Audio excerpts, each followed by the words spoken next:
pinarting ko rin yung sarili kong nice. Pero, very nice. Oo naman! Ikaw ka ba? Gaano kakabilis na kapag-move mo? Siyempre, pag hindi ang dito sa Bloom, ikaw naman nag-isip ka kagad na ganda. Nakita ko ba? Tama ng naman. Oo, nag-smart ko kami, pinapatid. Si Julie. Nakakatis sa mga nasa likod ko. Paulino ang sinasabi. Kaya... Yes, for ASAP naman is coming August 3 sa Ontario, California.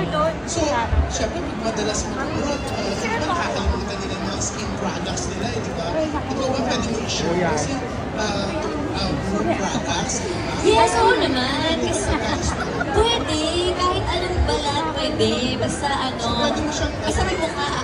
Pwede mo siyang i-share sa mga spices. Pwede naman sa kahit na sino ang Face by Bloom. Basta, dedicated ka sa skincare routine. Pwede naman yun. Basta huwag ka lang tatamarin. Dapat, para to look good in front of everyone, parang dapat mag-effort ka din for yourself. Kasi pag maganda ka sa loob, maganda ka sa labas, ibig sabihin, presentable ka na. Pero, di ba, parang mahirap tamarin pag inspired.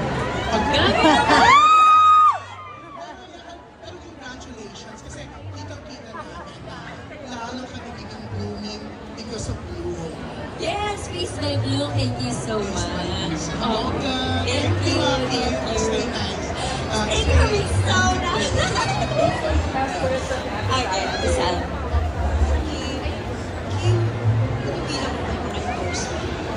Naku, grabe naman. Ayoko bilangin mga mabawasan.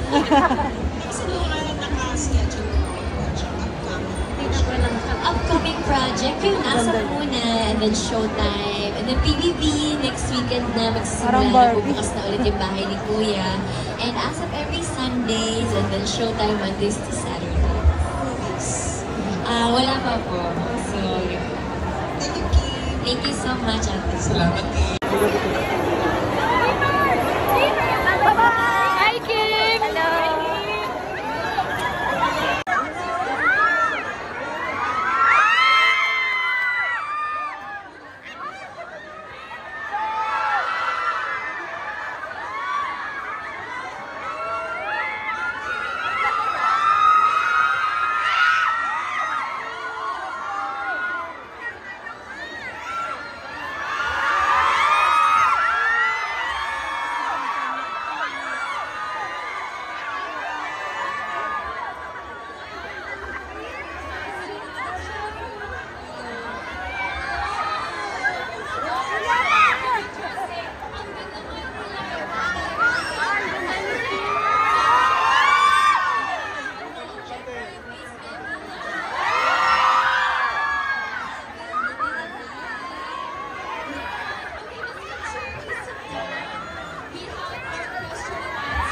Ito.